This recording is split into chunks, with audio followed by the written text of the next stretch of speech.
Hello, welcome to part 4 of our series on the fork trick. In this final example, we are going to look at what I think is the most interesting version of the fork trick. This video is going to have lots of tactics, so be ready to pause and find tactics for both sides. This opening is called the Vienna game, and here Black is allowed to do the fork trick. Knight takes e4. Now, in this position, there's a couple moves that White has that are very interesting and not really possible in other versions of the fork trick. First, let's see what happens if White just plays kind of the normal move, Knight takes e4. This is going to be just like all the other versions of the fork trick. Black will go pawn d5 and get the sacrificed piece back. After something like bishop d3, White will get their pawn back, so we reach one of these normal positions where material is equal, but Black has a pawn in the center. Black has really fast development for their remaining pieces. White's pawn in the center was removed, so here Black is simply slightly better. Before we go on to the main continuation in this position, we will look at another attempt for White, which is the move bishop takes f7 check. We looked at a similar move in the part 1 video, but here there is one interesting follow-up sequence that we should look at. The Black king will take the bishop, White will take the knight, and Black will go pawn d5. So remember, White's idea was basically to preemptively get rid of this bishop on c4. White sacrificed the bishop so that in this position they are not getting forked. Now, this position is pretty bad for White because Black got 2 pawns in the center. We removed White's pawn from the center. This is the classic thing that always happens in the fork trick. But there is one additional trick here. White can play a very sneaky move. Queen f3 check. And the Black king definitely does not want to stay in the center, so the king should go to the g8 square. And here's the tricky move, knight g5. This is the first tactic we will try to solve. There is only one move in the position that allows Black to survive. Every move is losing except for one. So pause your video and try to figure out what Black should play. Here, White is threatening a queen and helper mate on the f7 square. The move knight g5 supports the queen going to f7 on the next turn, which would be checkmate. So, of course, if Black plays a move like h6, or really any random move, then they will get checkmated. Queen f3 is a tricky move because in addition to targeting the f7 square, the queen is also targeting the d5 pawn. So it looks like White has just allowed their knight to get taken, but actually now Black will get checkmated in a different way after the move queen takes d5. This is check, and Black has only one legal move, only one way to block the check, bishop e6. And after queen takes e6, it is also checkmate. So going back to this position, Black needs to find a move to control f7 and prevent queen f7, but also a move that keeps an eye on the d5 pawn. There are lots of queen moves like queen takes g5 and queen e7 and queen e8. There are lots of queen moves that prevent mate on f7, but that allow White to go queen takes d5. So there's only one move that controls f7 and d5. And this is the move, queen d7, that hopefully you found. After this, Black has a great position.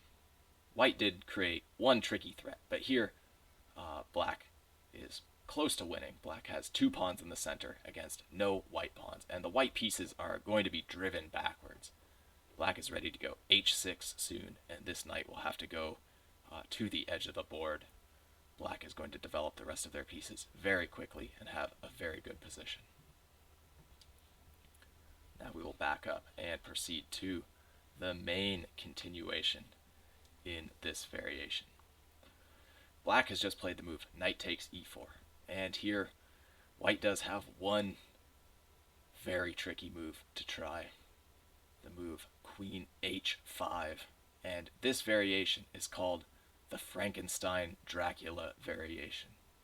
Whoever named this, they thought that this position was very scary. Maybe they thought it was scary for white, maybe they thought it was scary for black, I'm not really sure, but they wanted to name it after some scary things, so they named it the Frankenstein Dracula Variation, which is a bit of a silly name.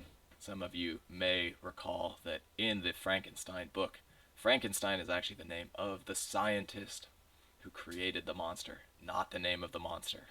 So the name doesn't really make sense, but the intention was to name this opening after some very scary things. So here, white's move queen h5. White is threatening a queen and helper mate on the f7 square. White is also maybe creating an additional threat against the e5 pawn. So white is basically just ignoring the fact that black did the fork trick, and white is trying to create some additional threats. Now would be a good time to pause your video and try to find the best move for black. This will be a little bit tricky, but try to find a way for black to defend primarily against the checkmate threat. There are a few moves for black that defend against mate but create other problems. So, for example, black could play the move queen e7. This would defend checkmate on f7. It would also prevent the e5 pawn from getting taken. But the problem is that now white will take the knight on e4, and suddenly the fork trick doesn't work anymore. If black goes d5, well, now it's just a free pawn. The bishop will take it. When the black queen went to e7, it did a good job of preventing mate on f7, but it forgot about its other job, which was to defend the d5 pawn. So here, white is simply a piece up and winning.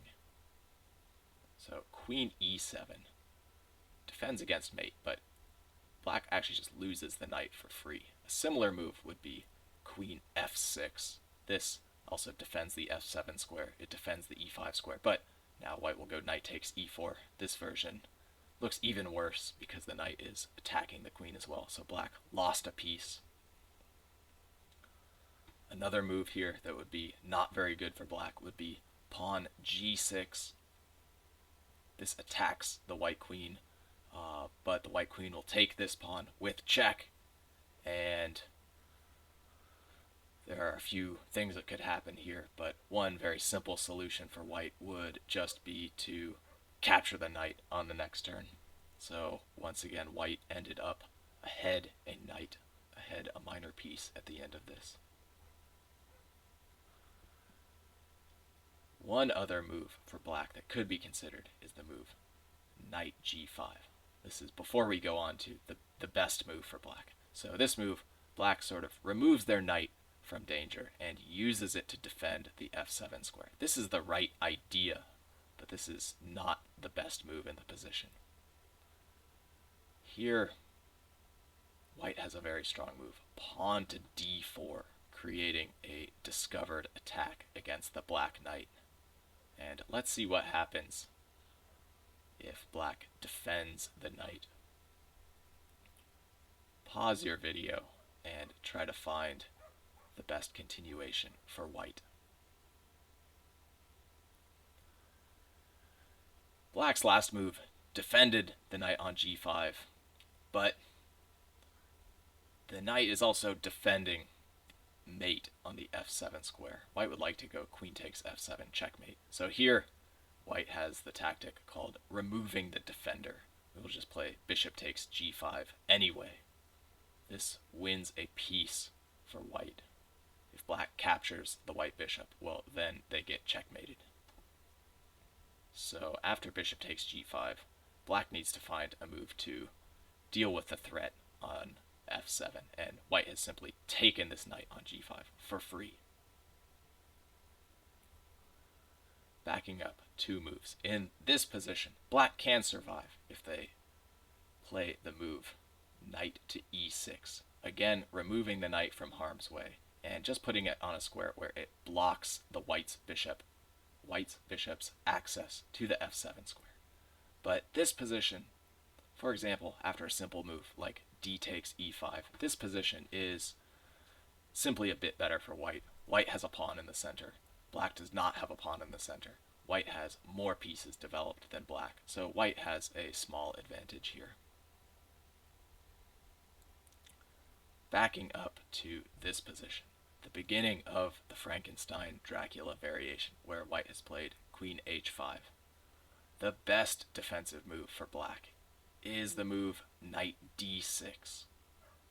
This move defends against checkmate on f7, and it also attacks the bishop on c4. Now, there is a boring option for white and an exciting option for white.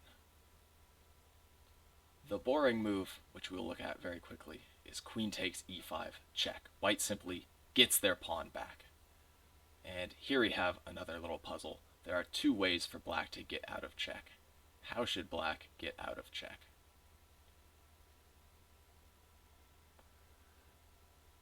Black has 2 options. The correct move is queen to e7, reaching a somewhat boring position. White will trade queens and then deal with the threat to the bishop, for example, by dropping it back to b3. And here we have basically an equal position. If black tries to go bishop e7, this move is actually a mistake, because now, before dealing with the threat to the bishop, white can play another move. Queen takes g7, attacking black's rook. So basically white has just taken a pawn for free. And if black deals with the threat to the rook, for example, with the move rook f8, well, then white can save the bishop on b3. If black plays this move, attacking the white queen and x-raying the rook on h8, defending the rook on h8, now white has a different way to deal with both threats. White can play queen to g4, defending the bishop on c4. And once again, white has won a pawn. So going back to this position, queen takes e5. This is kind of a boring move for white. Black should go queen e7, and then we reach this essentially equal position. Let's move on to the more exciting move. This is really the main variation of the Frankenstein Dracula variation. So instead of capturing on e5, white will drop the bishop back to b3. And now black also has a boring move and an exciting move. So this opening is a little bit silly because there's one really exciting position, but both sides kind of have to agree to play the exciting position. So here, the boring move for black. Black could go bishop e7, just trying to finish development, giving back this pawn, and then castling. And this position, once again, is about equal after some moves like this. It will just become a fairly symmetrical, equal position. So let's not worry about this too much. Let's look at the exciting move, which is going to be if black says, well, white didn't take my pawn with check, so why don't I defend it? Knight c6. Now white has a very strong attacking move. Pause your video and try to find an attacking continuation for white. Of course, we should still be thinking about the potential queen and helper mate on the f7 square. That's kind of a hint. Alright, here white has a very tricky move. Knight to b5. So this move, of course, there's nothing defending the knight. So the first question is, why can't black simply take it? But I think we all know the answer. The knight on d6 was doing a very important job, defending checkmate on f7. So now white will simply take the f7 pawn, and it's checkmate. So black needs to figure out what to do. Knight b5 also makes a big threat. For example, if black just tries to develop and castle, now we really see the point of knight b5. Once again, we have a removing the defender tactic. Pause your video and figure out what white should play. The black knight on d6 is defending against checkmate on f7, as we've seen. So here, white can play the move knight takes d6, check, and however black recaptures, well, then we've removed the defender of the f7 pawn, and this is simply checkmate.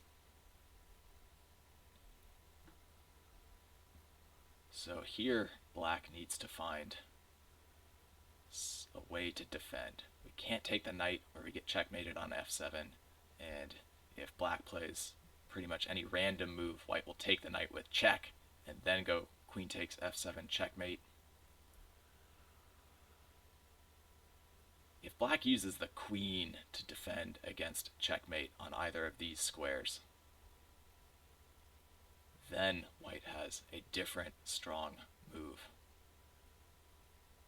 This is fairly straightforward, but you can pause your video and figure out what white will play in this position.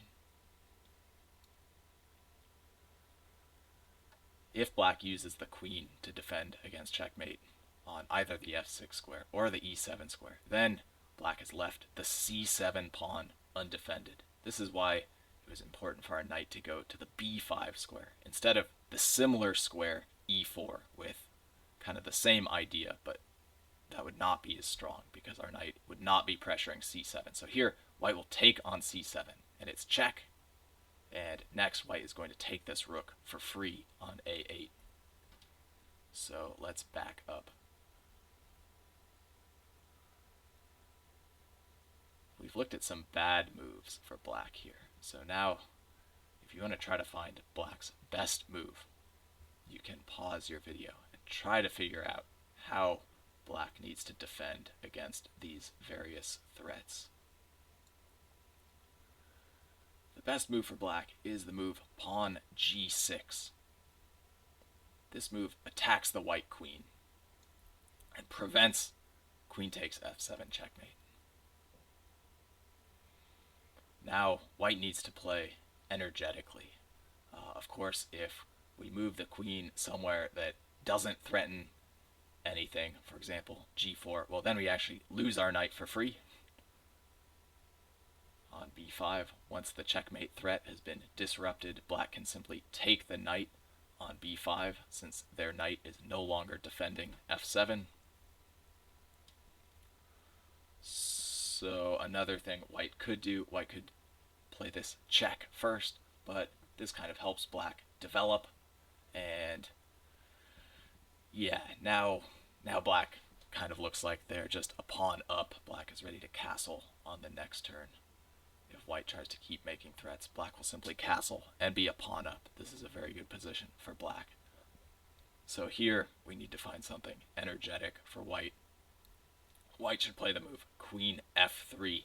This begins a very unique maneuver. This move, of course, just keeps the queen aimed at the f7 square. And now we have basically the same tactics as before. Black cannot take the knight on b5 or they will get checkmated. Black also can't develop with a move like bishop g7 because then white will capture the knight on d6 with check, removing the defender of the f7 square, and this will lead to checkmate. So here we basically have the same situation we already examined a move ago, just the queen is attacking f7 from a different direction. So here black should play the move pawn f5, preventing the queen from going to f7. Now once again black is threatening the knight on b5, and here you could pause your video and try to find the move that white is supposed to play. It's kind of similar. First, white attacked the f7 pawn from h5. Now he came to f3 to attack it, and now there's one more place to attack f7 from. White should play the move queen d5. And now once again we have all the exact same tactics as 2 moves ago and 1 move ago. If black captures the knight, they get checkmated. If black develops, white will remove the defender with check and then checkmate on f7. So here, finally, black is forced to lose material. The only way to stop the white queen from invading on the f7 square is to play a move like queen f6 or queen e7 is the more common move. And like before, this allows white to capture on c7 with check. The black king will move, and white will take a rook. So white just won a pawn and a rook, seemingly for free. But let's look at the position now. As a result of these pawn moves and the white queen moving around, black has gained pretty good control over the center. Here the f-pawn helps black control the center. Black has 2 pawns next to each other, which look quite strong. The queen on d5 is also a bit vulnerable. The knight on a8 is also stuck. Here you can pause your video and figure out what sequence of moves should black play in order to capture the knight on a8. Black should play the move pawn b6, preparing to go bishop b7, and from b7 the bishop will be able to capture the knight on b6, but also it will create a lot of tactics against both the queen on d5 and the g2 pawn, which is undefended. So one way that this frequently goes, white will preemptively drop the queen back, and after bishop here, white realizes they're going to lose their knight, so they will simply sacrifice it for a pawn. And this is kind of, I'll say, the ending position of the Frankenstein Dracula variation. Nobody knows what is happening in this position. Currently, white is up, I believe, 3 points of material. White has a rook against a knight, and white has an extra pawn. So white is up 3 points, but black is very developed. Black has 3 pieces out that are ready to come forward and create a lot of threats and potential tactics against the white queen and the white king side. Black also has a great position in the center, and white is still really far away from developing. So this position, people still argue about it. Is it good for white? Is it good for black? Nobody really knows. Perhaps it's close to equal if you play all the best moves, but I don't know what those are. So in conclusion, this is simply the most complex version of the fork trick. In this position, the Vienna game, black can do the fork trick, and after this move queen h5, where white is just kind of ignoring the fork trick, we can get this really complicated position. If both sides want to do it, white can create an equal position by taking, but if white plays this aggressive move, and then black is also able to create an equal position, but black can be aggressive and hold their pawn, and then we will get this very interesting Frankenstein Dracula variation, where white wins lots of material, but black develops all of their pieces very fast.